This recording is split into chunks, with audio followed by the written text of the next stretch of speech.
అసలు ఒక ఇంటి లక్ష్మిది ఏ కారణం చేత నిలబడుతుందో తెలుసా? నేను చెప్పట్లేదు ఈ మాట, మహాభారతంలో చెప్పిన మాట చెప్తున్నా.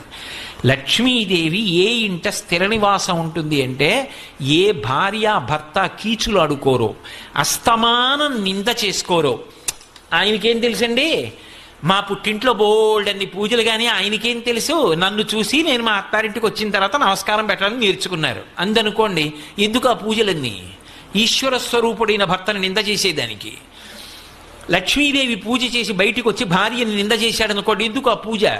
నీ ఇంటి లక్ష్మి ఆవిడ సంతోషపడడానికి నువ్వు చేసిన లక్ష్మీ పూజ ఎవరికి పనికి వస్తుంది?